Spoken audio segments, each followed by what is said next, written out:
Long ago, when these ancient Grecian temples were new, hemp was already old in the service of mankind. For thousands of years even then, this plant had been grown for cordage and coarse cloth in China and elsewhere in the East.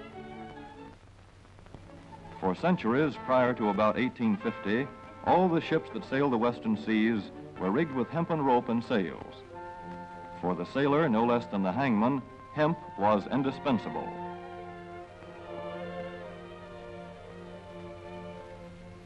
A 44-gun frigate, like our cherished old Ironsides, took over 60 tons of hemp for rigging. Including an anchor cable 25 inches in circumference.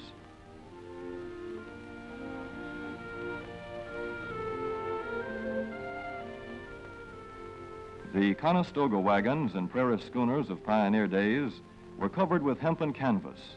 Indeed, the very word canvas comes from the Arabic word for hemp.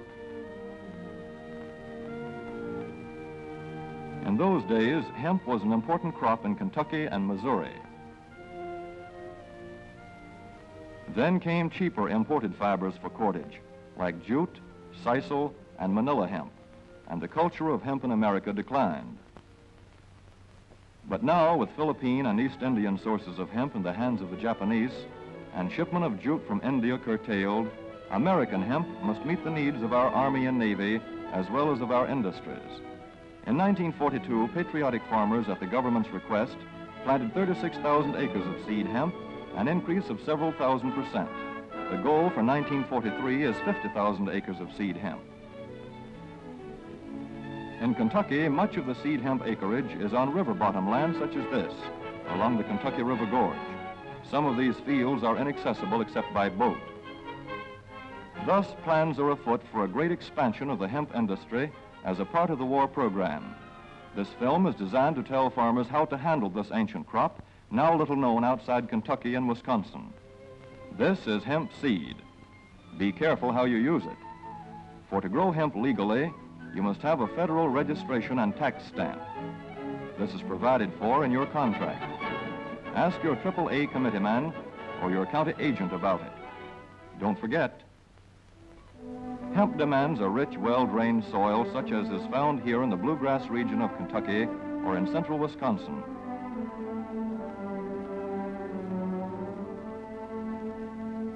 It must be loose and rich in organic matter. Poor soils won't do. Soil that will grow good corn will usually grow hemp.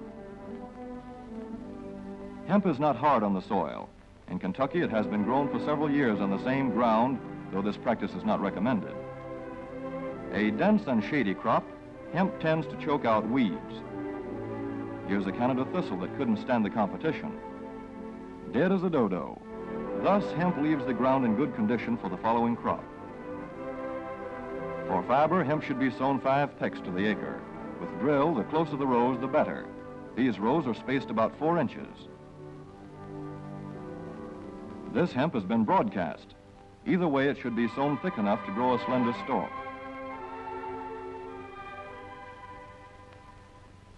Here's an ideal stand. The right height to be harvested easily, thick enough to grow slender stalks that are easy to cut and process.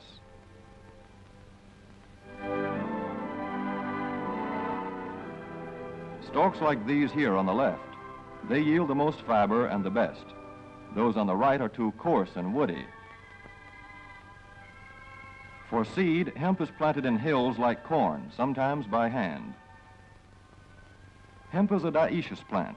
The female flower is inconspicuous, but the male flower is easily spotted. In seed production, after the pollen has been shed, these male plants are cut out. These are the seeds on a female plant. Hemp for fiber is ready to harvest when the pollen is shedding and the leaves are falling. In Kentucky, hemp harvest comes in August.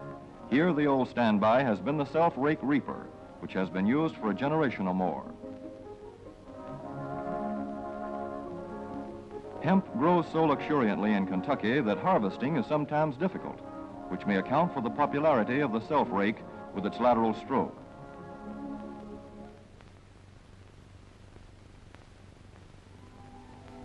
A modified rice binder has been used to some extent. This machine works well in average hemp.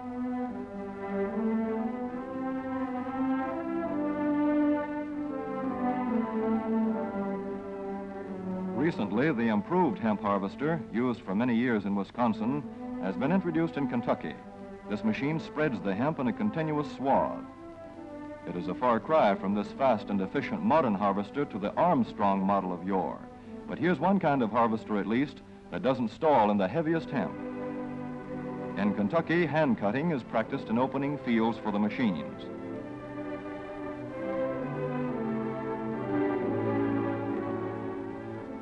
In Kentucky, hemp is shucked as soon as safe after cutting, to be spread out for retting later in the fall.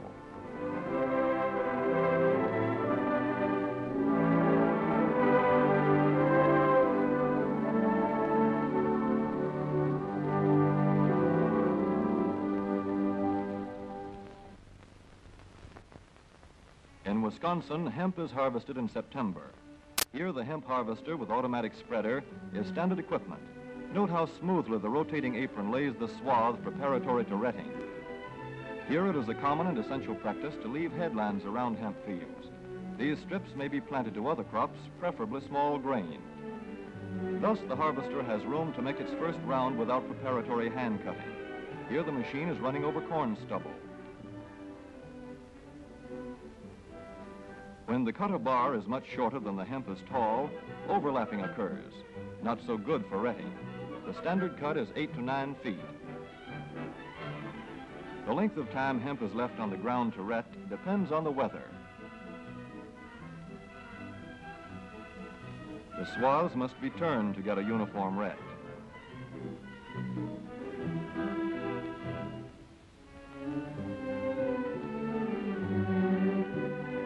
When the woody core breaks away readily, like this, the hemp is about ready to take up and bind into bundles.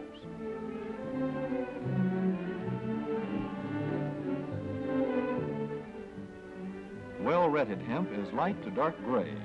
The fiber tends to pull away from the stalk. The presence of stalks in the bowstring stage indicates that retting is well underway.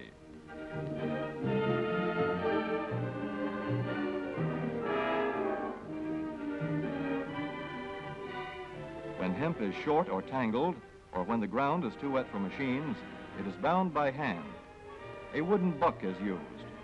Twine will do for tying, but the hemp itself makes a good band.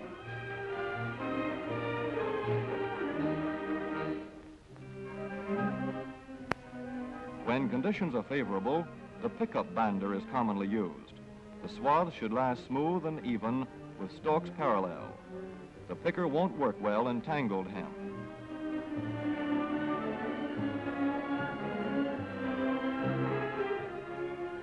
After binding, hemp is shucked as soon as possible to stop further retting.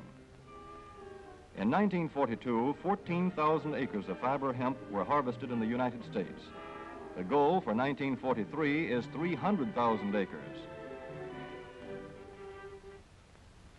Thus, hemp, Cannabis sativa, the old standby cordage fiber, is staging a strong comeback. This is Kentucky hemp going into the dryer of a mill at Versailles.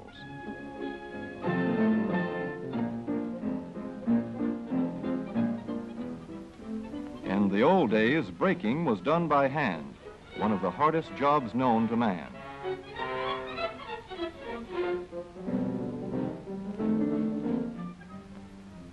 Now the power breaker makes quick work of it.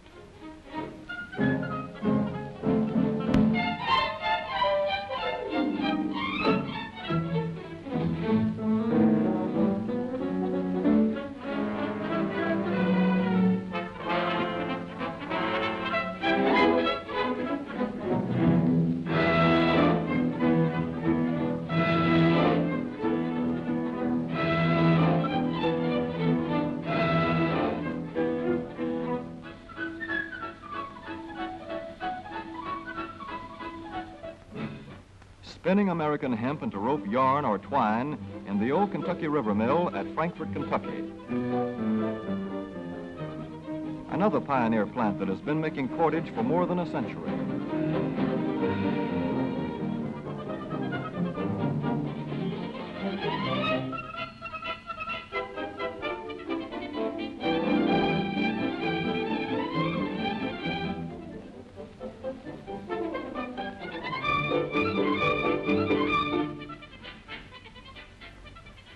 All such plants will presently be turning out products spun from American-grown hemp. Twine of various kinds for tying, winding armatures, and upholsterers' work. Rope for marine rigging and towing, for hay forks, derricks, and heavy-duty tackle.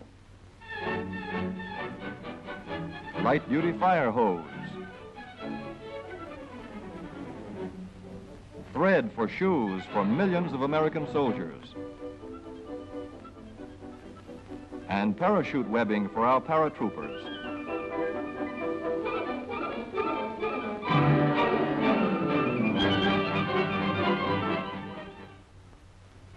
As for the United States Navy, every battleship requires 34,000 feet of rope, and other craft accordingly.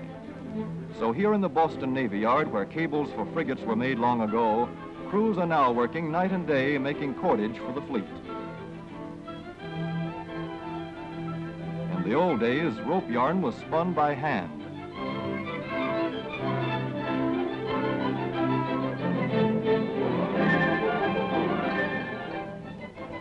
Today, even the rope walk is mechanized. 160 fathoms to go.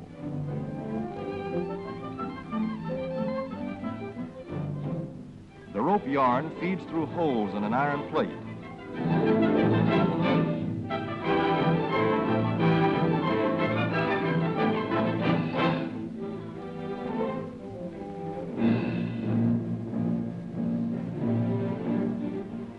This is Manila hemp from the Navy's rapidly dwindling reserve.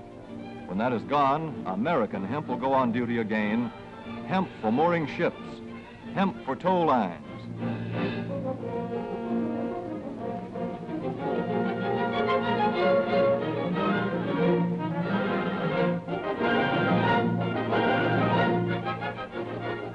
Hemp for tackle and gear.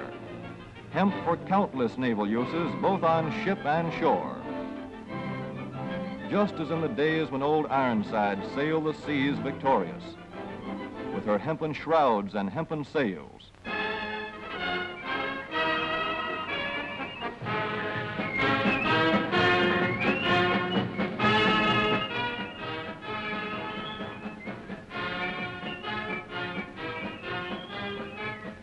Hemp for victory.